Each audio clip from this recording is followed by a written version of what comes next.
سیدانی تم کیوں گئیں؟ بادشاہ نے مجھے بیٹی کے جوڑے ٹانکنے کے لیے بلایا تھا، سیدانی نے جواب دیا۔ نواب اعظم الدولہ کی بیٹی کی شادی تھی۔ یہ اس وقت کی بات ہے جب سیدانی بھی ابھی جوان ہوئے کرتی تھی۔ تو دن رات کام تھا، ایک دن بلاوے آتے رہے لیکن میں نہ گئی۔ ایک دن سیدانی کا دل کیا کہ وہ چھٹی کر لیں، تو بلاوے آ رہے تھے۔ نواب اعظم الدولہ کی بیٹی کی شادی تھی نا، تو بلاوے آ رہے تھے لیکن سیدانی بھی نہ گئیں، کیونکہ پیسہ، اوپر انہوں نے بتایا کہ پیسہ بہت زیادہ تھا، بہت کمایا، تو اس لیے پھر نخرے بھی بہت تھے، تو خود اپنی مرضی سے ہی منع کر دیتی تھی۔ بلاوے آتے رہے لیکن میں نہ گئی۔ اپنی پسند کا پکوان بنایا۔ جمعہ کا دن تھا، نہائی دھوئی اور خوب آرام کیا۔ شام کو کسی نے آواز دی کہ سرکار نے بلایا ہے۔ میں بڑے نخروں سے جایا کرتی تھی۔ وہ اپنے پسندیدہ پکوان کو چھوڑ کر جانا میری عادت کے برعکس تھا، مخالف تھا، لیکن میں نے انکار نہ کیا اور سر پر چادر اوڑھ ساتھ ہو لی۔ تھوڑا سا دور جا کر احساس ہوا کہ پاس ہی تو گھر ہے، یہ کہاں لے کر جا رہے ہیں، اور نہ ہی ہٹوں بچوں کی آوازیں آ رہی تھیں۔ وہ جب لے جا رہے تھے نا، تو کیونکہ گلی میں شور ہوتا ہے، بچوں کی آوازیں ہوتی ہیں، لیکن جب وہ سیدانی بھی جس سواری پہ جا رہی تھی تو کوئی بچوں کی آواز نہیں آ رہی، اور جو نواب اعظم الدولہ کا گھر تھا وہ سیدانی بھی کے گھر سے کچھ ہی فاصلے پر تھا، لیکن بہت دیر ہو گئی لیکن وہ ابھی تک گھر نہیں پہنچی۔ تو ذرا پردہ سرکا کر دیکھا، ذرا پردہ ہٹا کر دیکھا، جو سواری تھی نا اس کا جو پردہ تھا وہ ہٹا کر دیکھا، تو جنگل اور سائیں کی آوازیں، خوفناک آوازیں۔ کہاروں سے دریافت کیا۔ کہار کہتے ہیں وہ سواری کو جو چلاتے ہیں، مطلب ڈرائیور ہوتے ہیں، انہیں کہار کہتے تھے۔ کہاروں سے دریافت کیا، جواب ملا کہ بادشاہ سلامت نے بلایا ہے۔ کچھ دیر کے بعد پھر پوچھا کہ سیدانی ہوں، سچ بتاؤ کہاں لے جا رہے ہو؟ تو سب کو راکھ کر دوں گی، اس نے جواب دیا۔ سیدانی بھی گھبراؤ نہیں، ہمارے بادشاہ سلامت سیدوں کو بہت مانتے ہیں، اس نے کہا، جو ڈرائیور تھا۔ تو ڈرتے ڈرتے دیکھا کہ پالکی ایک محل کے آگے رکی ہوئی ہے۔ فانوس نہیں ہے لیکن روشنی بہت ہے۔ تو فانوس مطلب چاند تارے وغیرہ نہیں ہیں، لیکن پھر بھی بہت روشنی ہے۔ پریاں ادھر ادھر پھر رہی ہیں اور بڑی رونق لگی ہے کہ ایسی رونق تو ہمارے بادشاہ کے ہاں بھی نہیں۔ ایک پری میرے پاس آئی اور مجھے بادشاہ اور بیگم بادشاہ کے پاس لے گئی۔ سونے چاندی کے درخت اور پھل پھولوں کی جگہ ہیرے جواہرات لٹکے ہوئے ہیں۔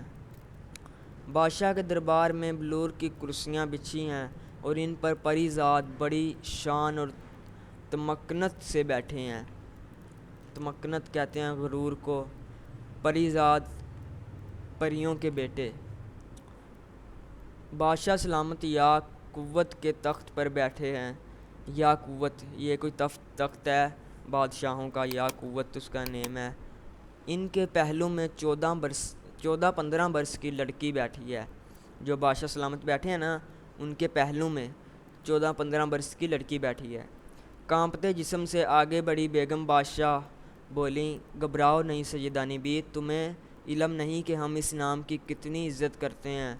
تو مجھے حوصلہ ہوا کہ یہ مسلمان ہیں، کوئی ڈر نہیں۔ پہلے تو وہ سیدانی بھی سوچ رہی تھی کہ پتہ نہیں کون ہوں گے، کیسے کیا مذہب ہوگا، لیکن انہوں نے جب سیدانی بھی نے اللہ کا نام لیا تو وہ سب اٹھ کے کھڑے ہو گئے اور کہنے لگے کہ سیدانی بھی، تمہیں نہیں پتہ کہ ہمارے دربار میں اس نام کی کتنی عزت ہے۔ تو سیدانی بھی تھوڑی مطمئن ہو گئی کہ چلو کوئی بات نہیں، جو بھی ہے یہ لوگ مسلمان تو ہیں۔ بیگم بادشاہ نے کہا، سیدانی سارا راستہ تم ڈرتی آئی ہو۔ میں نے جواب دیا، سرکار سنسان جنگل اور پھر کہار کی شکل ایسی کہ ڈر تو لگے گا ہی۔ جو کہار مطلب جو سواری کو چلا رہا تھا نا ڈرائیور، اس کی شکل بہت خوفناک تھی، تو شاید وہ جن تھا کوئی، تو اس کی شکل بہت خوفناک تھی۔ تو سیدانی بھی نے کہا کہ ایک تو جنگل تھا سنسان، کوئی کچھ نہیں تھا جنگل میں اور خوفناک آوازیں آ رہی تھی، اوپر سے ایسی شکل، تو ڈر تو لگنا ہی تھا۔ میرے چاروں طرف دیکھنے پر بیگم بادشاہ کو شک ہوا۔ انہوں نے کہا کہ ہماری شکلیں اصلی ہیں، نہ گھبراؤ۔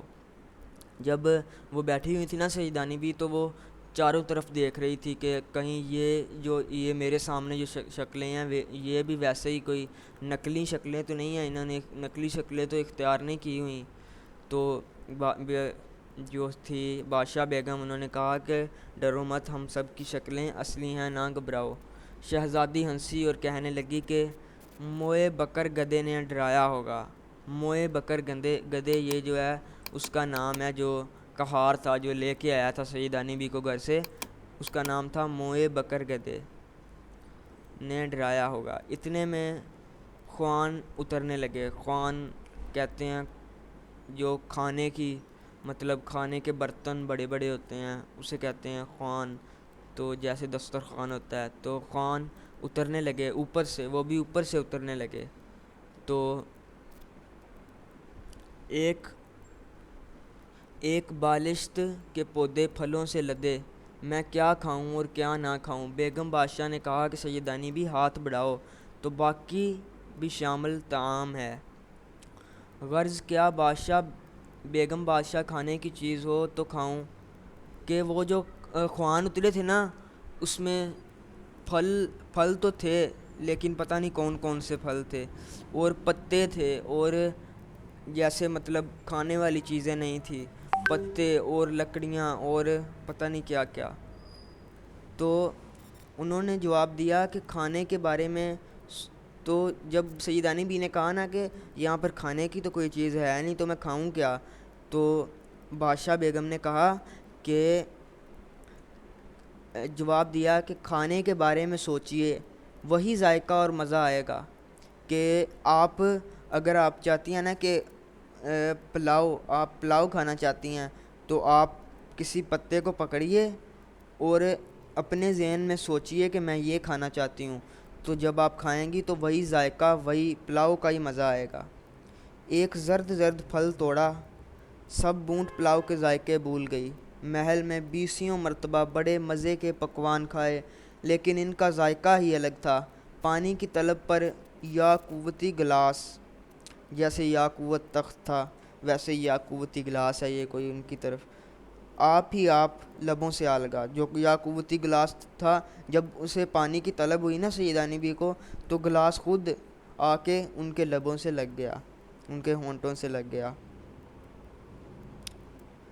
تو کھانے کے بعد پان کھایا، اور ایسا ذائقہ کہ محمد شاہ رنگیلا کی کوکلا بائی کے پان کو بھی مات دے۔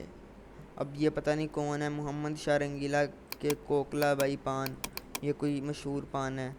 تو کھانے سے فارغ ہو کر بیگم بادشاہ نے توشہ خانے والیوں کو حکم دیا کہ شہزادی کے کپڑے لاؤ۔